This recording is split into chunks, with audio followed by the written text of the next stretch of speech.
మంత్రి పదవిపై మరోసారి సంచలన వ్యాఖ్యలు చేశారు ఎమ్మెల్యే కోమటిరెడ్డి రాజగోపాల్ రెడ్డి. మునుగోడు ప్రజల కోసం మరోసారి రాజీనామాకు సిద్ధమన్నారు. బీజేపీ నుంచి తాను కాంగ్రెస్ లోకి తిరిగి వచ్చే ముందు మంత్రి పదవి హామీ ఇచ్చారని ఆయన గుర్తు చేశారు.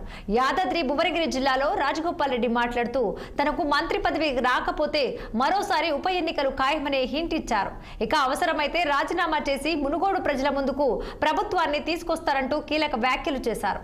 మునుగోడు అభివృద్ధి తన బాధ్యత అని చెప్పారు ఎమ్మెల్యే కోమటిరెడ్డి రాజగోపాల్ రెడ్డి.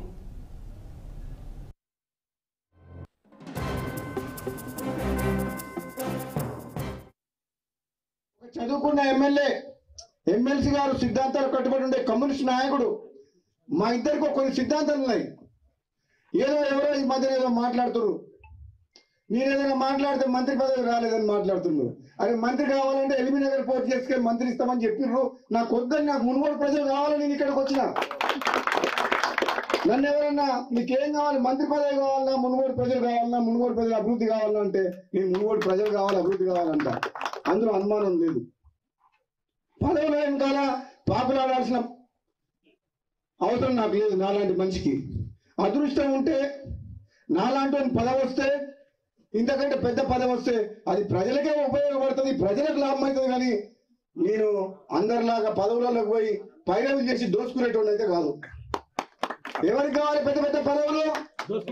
పదవులు అడ్డం పెట్టుకొని రాజకీయాలు అడ్డం పెట్టుకొని పదవులలోకి వచ్చి వేల కోట్లు దోసుకునేటువంటి వారికి పదవులు కావాలి. రాజగోపాల్ రెడ్డికి ప్రజలు కావాలి. రాజగోపాల్ రెడ్డికి ప్రజల అభివృద్ధి కావాలి, సంక్షేమం కావాలి. నేను మళ్ళీ చెప్తున్నా, ఈరోజు నేను కావాలనుకుంటే మంత్రి అయ్యేవాడిని.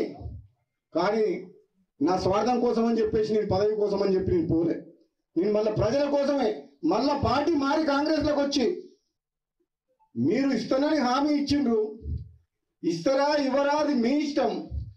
అవకాశం వస్తే ఎప్పుడన్నా, నేను కూడా సీనియర్ని కాబట్టి, తెలంగాణ ఉద్యమంలో ఉన్నా కాబట్టి, నాకంటే జూనియర్లకు నిన్న మంది వచ్చిన ఇతర పార్టీ వాళ్ళందరికీ ఇచ్చారు కాబట్టి, మీరు ఇచ్చిన మాట నిలబెట్టుకుంటే, మీరు ఎంపీ గెలిపియమంటే గెలిపించినాం, పార్టీలకు రమ్మంటే మేము నమ్ముకొని వచ్చినాం. కేసీఆర్ ను హింసించడమే లక్ష్యంగా